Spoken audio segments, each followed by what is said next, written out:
Yo, what's going on, everybody? It's your boy the Kryptonian saying here, bringing you a review for One Piece chapter 851.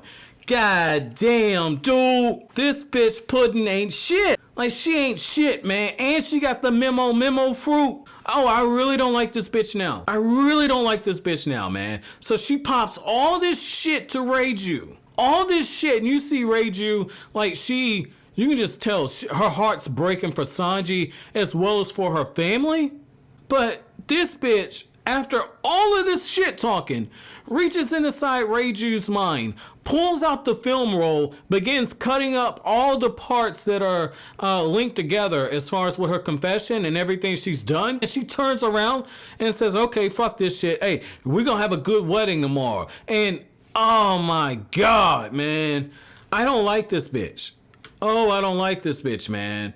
I don't like her at all. And so what's so crazy about all of this, right? Is like, even despite all of this shit, you still got Sanji outside, and he's hearing Pudding talk all this crazy shit. All this crazy shit, okay? Like, Sanji, Super Saiyan himself, hears it, and my man has tears in his eyes. And he can play it off because he's got the rain and everything on him, but he's got tears in his eyes as he's listening to everything.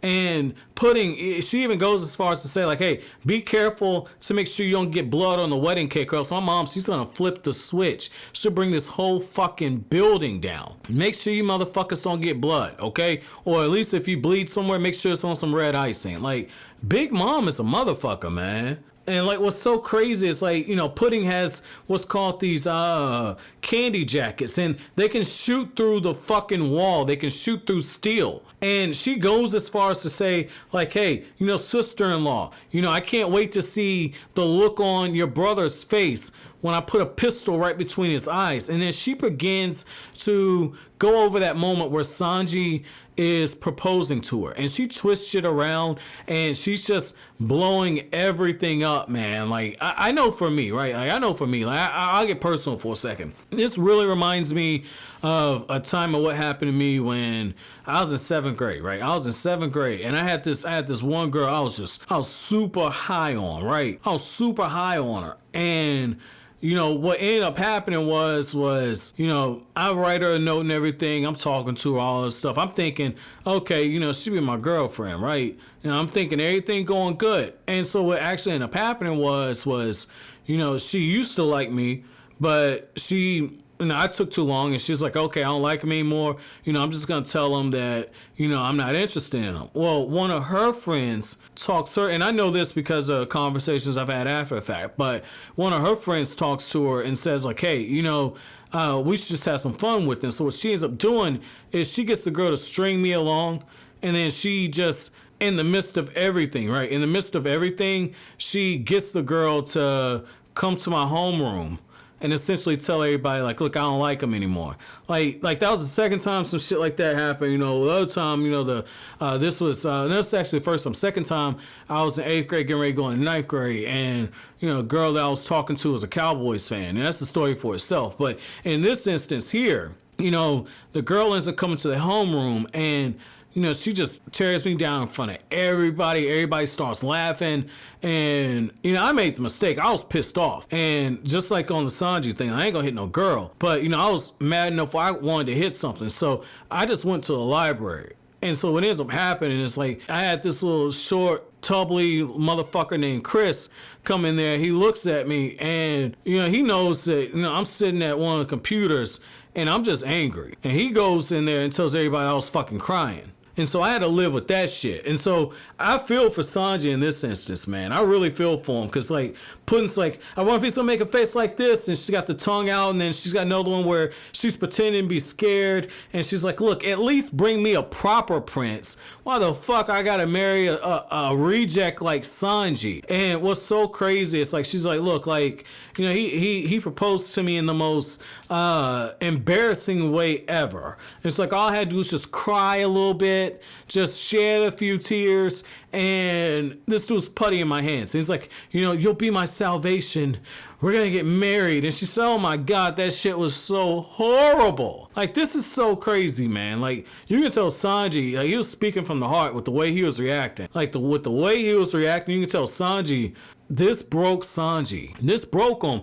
But at the same time, I'm expecting my man to come back ready to raise hell. And it's gonna be so interesting to see how the Vinsmoke family reacts when Sanji's the one that's actually saving their lives. Now, Sanji, his redemption gets a little bit trickier in this, because I want Sanji to take all the smoke and fuck the Vinsmoke family up, but he's got to save them too. So this is going to be interesting to see how Oda does this, because if this isn't done correctly, it could ruin the character of Sanji. It really could. And to take things a step further, you got this moment where Brook is copying the Poneglyph, and he says, oh, look, even if we can't get Sanji to come back to us, we would have gotten something tremendous back in return. And Big Mom, she's got like the clouds and the fire in both of her hands, and she's ready to throw down. And she's like, look, why are you come up with these plans of being able to escape? You don't take into consideration anybody dying. And Brook says, what type of idiot considers a plan where nobody lives? And it just shows you that, like, Big Mom's cut from a different cloth. She's cut from a completely different cloth. And so what's also, pretty funny is, like, after all of this heavy stuff, we once again get the soft hand, okay? Where Oda shows the humor, where Chopper and Carrot are crying out to the wall saying, mirrors in the hall. Mirrors in this hall. Which of these leads to the castle walls? And it's a play on mirror on the wall. Who's the fairest of them all? I thought that was cool how Oda kind of did that play on there. And Carrot's like, oh, I'm great at drawing faces. This is like, okay, hold on. They're asking for an accurate representation. This bitch is goofy. She reminds me of Rukia from Bleach with the way she's smiling right now. She's probably gonna draw the most inaccurate faces ever. But what's so interesting about this, though, is how after all of this, Oda hits us with the heavy hand again, and we see Pudding's devil fruit abilities on full display, and we see Luffy just struggling again, and you get this moment where Nami is getting prepared to be shot with an arrow, and she's like, if you shoot me with this, I'm gonna end up dying. Luffy's like, I'm gonna tear my hands off, hold on, I got this, Nami. And then Jinbe shows up like the MVP and saves everybody. Like, Jinbe one-shots the motherfucker that's in there. So, for a sec, I thought maybe Big Mom turned Jinbe into a fucking fish stick. That wasn't the case. That wasn't the case, man. Jinbe's still alive. So, I mean, it's interesting that, now we got Big Boss Jinbe there. Now this shit's getting good. So, my chapter question for you guys, right? How do you guys feel about Pudding's devil fruit? Do you think that that's appropriate for a villain to have? And if Pudding were to use that ability for good, what do you think she should use it for? But as always, guys, if you like anything I had to say, don't forget to comment, rate, subscribe, and share. Thank you so much for watching all the way to the end. Have an awesome day, guys.